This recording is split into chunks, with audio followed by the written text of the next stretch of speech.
Hello दोस्तों, good morning. स्वागत है एक बार फिर से आप सभी का एमजेटी एजुकेशन में। दोस्तों आज है 1 अप्रैल। आज की वीडियो में हम लोग बात करेंगे 1 अप्रैल 2023 के मोस्ट इंपॉर्टेंट करंट अफेयर के क्वेश्चंस के बारे में। पूरी वीडियो बहुत ही ध्यान से देखिएगा, बहुत ही ज्यादा डिटेल में आपको बताई गई है। आज बहुत अच्छे अच्छे क्वेश्चन आए हैं तो पूरा आपको एंड तक देखना है। चलिए कल का क्विकली रिविजन कर लेते हैं पहले, उसके बाद आज की करंट अफेयर की तरफ बढ़ेंगे। हाल ही में अंतर्राष्ट्रीय शून्य अपशिष्ट दिवस यानी जीरो वेस्टेज डे मनाया गया 30 मार्च को। पासपोर्ट इंडेक्स के नवीनतम अपडेट के अनुसार मोबिलिटी सूचकांक में भारत 144वें स्थान पर है। इंडियन कोस्ट गार्ड ने री सारेक्स नाम से अभ्यास किया है आंध्र प्रदेश के कोझिकोड में। और premier league hall of fame में शामिल किया गया एलेक्स फर्गुसन को, और उनके साथ ही एक और थे आर्सीन वेंगर। तो आर्सीन वेंगर और एलेक्स फर्गुसन को शामिल किया गया। टी20 क्रिकेट में सबसे ज्यादा विकेट लेने वाले गेंदबाज बन गए हैं साकिब अल हसन। 136 विकेट अभी तक टोटल इन्होंने लिए हुए हैं। अगला, बासु चटर्जी नाम की पुस्तक अभी आई है, अनिरुद्ध भट्टाचार्य जी ने लिखा हुआ है। कांगड़ा चाय को यूरोपियन जीआई टैग मिला है। ये हिमाचल प्रदेश का प्रोडक्ट है। हिमाचल प्रदेश का की कांगड़ा चाय को भारत में भी जीआई टैग 2005 में ही मिल गया था। और अभी आईआईटी मद्रास के शोधकर्ताओं ने दूध में मिलावट का पता लगाने के लिए पॉकेट फ्रेंडली एक डिवाइस विकसित किया है। भारतीय वाणिज्य और उद्योग संघ एसोचैम, इसके नए अध्यक्ष बन गए हैं अजय सिंह। और अभी कैप्टिव रोजगार योजना की शुरुआत की गई है गिरिराज सिंह जी के द्वारा, जो कि एक केंद्रीय मंत्री हैं। ये टॉप 10 करंट अफेयर के क्वेश्चन थे कल की वीडियो से, जिनका आपने किया रिवीजन। अब आज की करंट अफेयर। तो पहला क्वेश्चन है, राजस्थान स्थापना दिवस कब मनाया गया? तो राजस्थान स्थापना दिवस दोस्तों मनाया जाता है प्रत्येक वर्ष 30 मार्च को। इंपॉर्टेंट होता है क्योंकि राजस्थान भारत का सबसे बड़ा राज्य है, और भारत के सबसे बड़े राज्य की स्थापना कब हुई थी उसको देखते हुए उसकी याद में यह दिवस मनाया जाता है। अब देखो, राजस्थान की अगर स्थापना की बात करें ना, तो 1949 में 4 बड़े जो रियासतें थी उनको जोड़ करके राजस्थान बना था। जोधपुर, जयपुर, बीकानेर, जैसलमेर। जैसे कि आप सबको पता है, पहले छोटी छोटी रियासतें हुआ करती थी हर जगह पर। जैसे भारत के जो सरदार वल्लभ भाई पटेल जी पहले गृह मंत्री थे, इन्होंने 567 से ज्यादा रियासतों को एक किया था। तो ऐसी छोटी छोटी रियासतें हुआ करती थी। तो वहां पर 4 प्रमुख जो राज्य थे, जोधपुर, बीकानेर, जयपुर, जैसलमेर, ये सब मिल करके बृहत्तर राजस्थान बनाए थे 1949 में इसी दिन 30 मार्च के। इसीलिए 30 मार्च को राजस्थान स्थापना दिवस मनाया जाता है। और अभी रिसेंटली आपको पता होगा, यहाँ के मुख्यमंत्री अशोक गहलोत जी ने 19 नए जिलों और 3 नए संभागों की यानी डिविजन्स की घोषणा की है। तो जिसकी वजह से यहाँ पर टोटल 50 जिले हो गए हैं और 10 डिविजन्स हो गए हैं। ये भी आप याद रखेंगे, यहाँ पर 50 जिले हैं और 10 डिवीजन हैं। क्षेत्रफल की बात करें तो 3,42,239 स्क्वायर किलोमीटर इसका क्षेत्रफल है, एरिया है। राजस्थान आप मैप में देखो कहाँ पर है, इंडिया के मैप में ये रहा सबसे बड़ा राज्य राजस्थान। पिंक सिटी जयपुर यहाँ की कैपिटल है, और यहाँ के सीएम हैं अशोक गहलोत, जो कि हैं इंडियन नेशनल कांग्रेस पार्टी से। गवर्नर हैं कलराज मिश्रा। यहाँ पर पुष्कर झील है, पिछौला झील है, फतेह सागर है, राजसमंद है, जयसमंद झील भी यहीं पर है। ठीक है। Sariska national park, Ranthambore national park, Keoladeo Ghana पक्षी नेशनल पार्क, ये यहीं पर है। घूमर प्रमुख लोक नृत्य होता है। गरबा भी यहाँ पर आयोजित किया जाता है, गोगा भी होता है, कालबेलिया यहाँ का प्रमुख लोक नृत्य है, पनिहारी भी होता है। ठीक है, चलिए। और जिलों की संख्या 50 मैंने बताया। विधानसभा में 200 सीटें, लोकसभा में 25, राज्यसभा में 10। राजकीय पशु ऊंट या चिंकारा, राजकीय पक्षी घूर्णावर्ण, और राजकीय पुष्प है रोहिड़ा। अगला, फिनलैंड नाटो का सदस्य बनने वाला कौन सावा देश बना? यह भी बहुत ही महत्वपूर्ण क्वेश्चन है। फिनलैंड नाटो का सदस्य बनने वाला 31वां सदस्य देश होगा इसका। एक्चुअली में क्या हुआ कि नाटो का मेंबर बनने के लिए जो वोटिंग बार बार हो रही थी नया मेंबर ऐड करने के लिए, उसमें फिनलैंड और स्वीडन 2 देश अप्लाई कर रहे थे बार बार, लेकिन तुर्की जो है ये बार बार इसके खिलाफ वोटिंग कर दे रहा था कि इसको शामिल किया जाना चाहिए कि नहीं। एक्चुअली में नाटो का एक रूल है। नाटो के रूल के अनुसार ये होता है कि अगर नाटो कंट्रीज में कोई नया मेंबर ऐड होना चाहता है, कोई नया देश इसका सदस्य बनना चाहता है, तो नाटो के जितने वर्तमान सदस्य देश हैं, यानी कि 30 सदस्य देश हैं, उन सभी की सहमति होना जरूरी है। अब 29 देश तो मान जा रहे थे बार बार जब फिनलैंड और स्वीडन अप्लाई कर रहा था, लेकिन तुर्की एक देश है, वो बार बार इसके खिलाफ वोटिंग कर दे रहा था। लेकिन अब फाइनली तुर्की ने फिनलैंड के सपोर्ट में नाटो के सदस्य बनने के लिए सहमति में वोट कर दिया है, जिसके बाद फिनलैंड जो है इसका 100% चांस हो गया है कि अब ये नाटो का मेंबर बन जाएगा। ठीक है, अब फिनलैंड बन गया, स्वीडन का क्या हुआ? स्वीडन के लिए अभी तुर्की नहीं माना है, जब वो मान जाएगा तो वो 32वां बन जाएगा। तो फिलहाल फिनलैंड जो है ये 31वां सदस्य देश होगा नाटो का। नाटो के बारे में बात करते हैं। ये दोस्तों दुनिया का सबसे मोस्ट पावरफुल कंट्रीज का एक सैन्य संगठन है। ध्यान रखिएगा, बहुत सारे ऑर्गेनाइजेशन आप सुनते होंगे, बहुत सारे संगठन सुनते होंगे, अलग अलग पर्पजेस के लिए बनाए जाते हैं, लेकिन ये जो है ये सैन्य संगठन है। ये युद्ध के लिए ही, युद्ध के पर्पज से ही बनाया गया है। और इसके आर्टिकल 5 के बारे में भी मैं कई बार बता चुका हूं आपको, जिसको लेकर के रसिया ने युद्ध भी छेड़ा था। इसका आर्टिकल 5 ये कहता है कि अगर किसी भी एक नाटो सदस्य के ऊपर कोई भी देश अगर अटैक करता है तो वो अटैक पूरे के पूरे नाटो मेंबर पर अटैक माना जाएगा, और पूरे के पूरे नाटो जो मेंबर्स हैं वो अपनी क्षमता के साथ उस एक देश पर अटैक कर देंगे फिर। और यही वजह है, यूक्रेन चाह रहा था कि नाटो का मेंबर बनना, और जबकि रसिया नहीं चाह रहा था कि यूक्रेन नाटो का मेंबर बने, और इसी वजह से इससे पहले कि यूक्रेन इस पर नाटो का मेंबर बनता, रसिया ने अटैक कर दिया था यूक्रेन पर। तो ये बात हुई थी जिस वजह से युद्ध शुरू हुआ था, जो कि अभी भी चल रहा है रसिया और यूक्रेन के बीच में। फिलहाल नाटो की स्थापना 1949 में की गई थी। जब की गई थी तब 12 ही देश इसमें थे। हेडक्वार्टर ब्रुसेल्स में है और अध्यक्ष हैं जेंस स्टोलनबर्ग। आपको अभी याद होगा एक और क्वेश्चन नाटो से रिलेटेड आया था, जब मैंने बताया था कि पोलैंड जो है, पोलैंड पहला नाटो मेंबर बन गया है जो यूक्रेन को फाइटर जेट दिया है। ठीक है, मतलब पहली बार किसी नाटो मेंबर ने फाइटर प्लेन दिया है सपोर्ट में यूक्रेन के। ठीक है, चलो तो नाटो के बारे में सब आपको आई थिंक पता चल गया है मोटा मोटा बात। अगला क्वेश्चन ये भी बहुत ज्यादा चर्चे में रहा, जब से आया तब से बहुत सारी अफवाहें भी उड़ी। एनपीसीआई द्वारा विक्रेताओं पर यूपीआई पेमेंट पर कितना प्रतिशत का चार्ज लगाया जाएगा? तो देखो, एनपीसीआई ने एक सर्कुलर जारी किया अपना, और इन्होंने बताया कि यूपीआई पेमेंट पर 1.1% चार्ज लगेगा, लेकिन किस पर? विक्रेताओं पर लगेगा। एनपीसीआई वही संस्था है जिसका प्रोडक्ट है यूपीआई, ठीक है ना, जो आप यूपीआई यूज करते हो एनपीसीआई का ही प्रोडक्ट है। एनपीसीआई बोले तो national payment corporation of India, UPI क्या है? Unified payment interface. तो एनपीसीआई ने यह घोषणा की कि अब से यूपीआई पेमेंट जो होते हैं, जो ट्रांजेक्शन होते हैं, उन पर जो भी चीजें आती है, क्योंकि बहुत खर्च भी लगता है भाई, सिक्योरिटी की भी पूरी जिम्मेदारी रहती है, और उनका कैलकुलेशन करना, उनके पीछे जो बैकएंड में टीम काम करती है एनपीसीआई की, इन सब के खर्चे निकालने के लिए एनपीसीआई ने कहा है कि 2000 से ऊपर के जो भी ट्रांजेक्शन्स होंगे, वो भी किसके? UPI wallet transactions.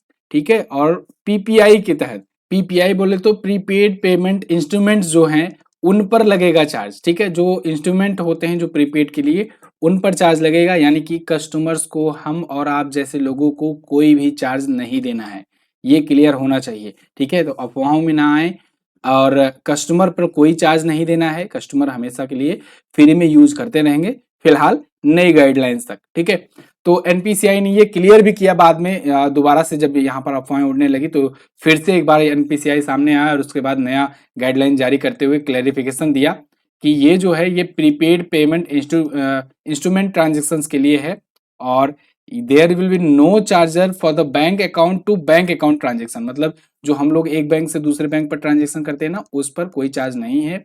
जो प्रीपेड पेमेंट इंस्ट्रूमेंट्स होते हैं, जो वॉलेट्स होते हैं, उनके लिए चार्जेस हैं ये। ठीक है, और वो भी कितना? 2000 से ऊपर के ट्रांजेक्शन पर। ठीक, एनपीसीआई बताया मैंने, यूपीआई फुल फॉर्म, दोनों पूछा जाता है, याद रखिएगा। अगला, स्टार स्पोर्ट्स ने किस अभिनेता को अपना ब्रांड एम्बेसडर बनाया? तो स्टार स्पोर्ट ने दोस्तों रणवीर सिंह को अपना नया ब्रांड एम्बेसडर बनाया है। रणवीर सिंह आज के टाइम पर मोस्ट वैल्यूएबल सेलिब्रिटी हैं। अभी कुछ दिन पहले ही एक रिपोर्ट में बात सामने आई थी और मैंने कवर करके आपको बताया भी था। तो यहाँ पर इनको ब्रांड एम्बेसडर बनाया गया है स्टार स्पोर्ट का। वैसे भी स्टार स्पोर्ट जो है वो इस बार तो खाली ही बैठा है, क्योंकि आईपीएल शुरू हो चुका है, और आईपीएल का जो मीडिया राइट है वो वाईकॉम 18 के पास चला गया है। अब वाईकॉम 18 जो है वो रिलायंस इंडस्ट्रीज, मतलब रिलायंस का ही है। जियो सिनेमा पर अब आप आईपीएल देखना शुरू भी कर चुके हो कल से। ठीक है, तो स्टार स्पोर्ट ने जो इसके बाकी इवेंट्स हैं, बाकी के जो मीडिया राइट्स हैं या बाकी के जो राइट्स हैं क्रिकेट के, उसको प्रमोट करने के लिए रणवीर सिंह को बनाया अपना ब्रांड एम्बेसडर। कौन कौन है? विश्व टेस्ट चैंपियनशिप का फाइनल होने वाला है, ठीक है, भारत पहुंच चुका है फाइनल में। Pro kabaddi league, Asia cup, ICC cricket world cup, ये सभी चीजें हैं, तो इसको प्रमोट करेंगे कौन? रणवीर सिंह। ठीक है, चलिए अगला, यूएई के राष्ट्रपति ने किसे अपना उपराष्ट्रपति नियुक्त किया? तो यूएई के प्रेसिडेंट जो कि हैं वर्तमान में शेख मोहम्मद बिन जायद अल नहयान, इन्होंने वहां का वाइस प्रेसिडेंट नियुक्त किया है अपने ही छोटे भाई शेख मंसूर बिन जायद अल नहयान को। ठीक है, तो ये होंगे वहां के वाइस प्रेसिडेंट और ये हैं वहां के मिस्टर प्रेसिडेंट। तो यहाँ पर आप आर्टिकल भी देख पाएंगे, यूएई ने इनको वाइस प्रेसिडेंट नियुक्त किया है यूएई का। अबू धाबी इसकी कैपिटल होती है, मुद्रा यूएई दिरहम होती है। और अभी 1 साल पहले इनके पिता की मृत्यु हुई थी। कौन थे? शेख खलीफा बिन जायद अल नहयान। तो उनकी मृत्यु के बाद ये बने थे शेख मोहम्मद बिन जायद अल नहयान वहां के राष्ट्रपति, और अब अभी अपने भाई को ये बना दिए हैं उपराष्ट्रपति। क्लियर? चलिए देखते हैं वर्ल्ड मैप में यूएई कहाँ पर है।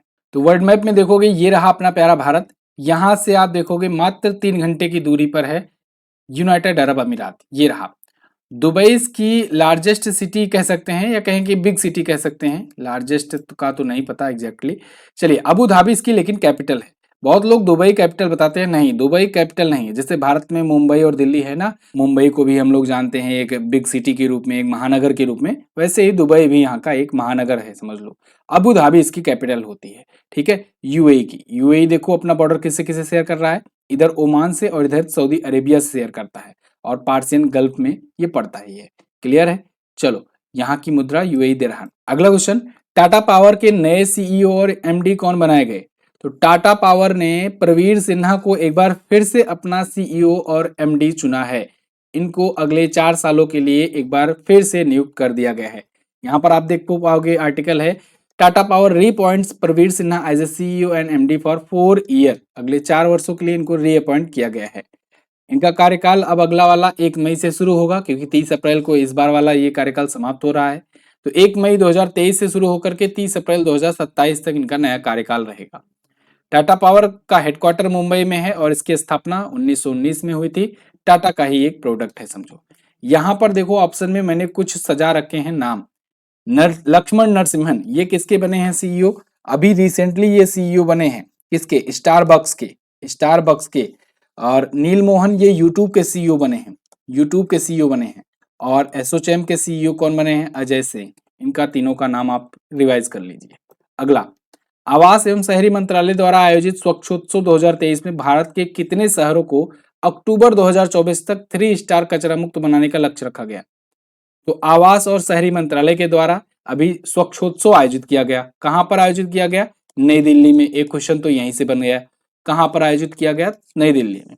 और इसके तहत टारगेट रखा गया है कि 2024 के अक्टूबर महीने तक 1000 सिटीज को 3 स्टार कचरा मुक्त बनाया जाएगा। 3 स्टार गार्बेज फ्री जो है ये एक प्रोग्राम है, 2018 में शुरू किया गया था भारत सरकार के द्वारा, जिसके तहत एक समझ लो एक क्राइटेरिया है, वहां तक स्वच्छता वाला शहर बनाया जाएगा। ठीक है, वहां पर ऐसी व्यवस्था की जाएगी। अब ये सब ऐसा क्यों अभी हो रहा है? क्योंकि अभी recently international zero waste day मनाया गया। जीरो वेस्ट डे अभी मैंने कवर किया था ना, 30 तारीख को, 30 मार्च को मनाया जाता है। ठीक है, तो उसी अवसर पर स्वच्छोत्सव आयोजित किया गया था नई दिल्ली में। और वहां पर ये मंत्री जी हैं हरदीप सिंह पुरी जी, आवास एवं शहरी विकास मंत्रालय के, तो इन्होंने इसकी घोषणा की है कि अपना टारगेट दिया है कि अगले साल अक्टूबर महीने तक 1000 शहर जो हैं ये 3 स्टार कचरा मुक्त होंगे। अच्छा, एक और जरूरी सूचना, आप लोग की बहुत दिनों से डिमांड आ रही थी कि करंट अफेयर का रिवीजन क्लास शुरू किया जाए, और इधर पूरा 1 महीना जो है वो काफ़ी समझ लो कि व्यस्तता में बीता हमारा बैकग्राउंड में, इधर सामने मैं नहीं आ पाया, आप लोग के लिए क्लासेस बिल्कुल नहीं ला पाया, खास करके इस पर यूट्यूब पर कोर्सेज पर तो चलो आ रही थी क्लासेस, लेकिन अब यूट्यूब पर भी शुरू किया जा रहा है करंट अफेयर रिवीजन की सीरीज, वो भी लाइव शुरू की जा रही है, और ये शुरू होगी मोस्ट प्रोबेबली कल से या फिर मंडे से। ठीक है, तो अभी तो बस यही समझिए कि जबरदस्त क्लास है। इसको अगर आप ज्वाइन करते हो ना, तो फिर आपको असली मतलब पता चलेगा कि रिवीजन होता कैसे है, और जो लोग पुराने स्टूडेंट हैं उनको पता भी होगा। यकीन मानो इस बार और बेहतर तैयारी के साथ हम आएंगे आपके सामने, और मजा आ जाएगा आपको रिवीजन करने में। कुल मिलाकर के बस यही कहना है आपके लिए कि 11 बजे तैयार रहना। कब से? मोस्ट प्रोबेबली मंडे से। ठीक है, मंडे ही मान के चलिए, संडे नहीं, अब मंडे ही से शुरू करते हैं इसको। 1-1 घंटे की लाइव क्लास होगी। जुलाई 2022 से लेकर के अप्रैल 2023 तक का हम लोग रिवीजन करेंगे, जबरदस्त एक्सप्लेनेशन के साथ, रिवीजन पॉइंट्स के साथ। चलिए अगला क्वेश्चन देखते हैं। हाल ही में धावक लसिंदा डेमस को 1 दशक बाद किस ओलंपिक मेडल से सम्मानित किया गया? ये एक यूनिक चीज हुई और मतलब कल बहुत ही अच्छा पल था इनके लिए, लसिंदा डेमस के लिए। इनका सिल्वर मेडल जो है ना वो प्रमोट होकर के गोल्ड मेडल बन गया।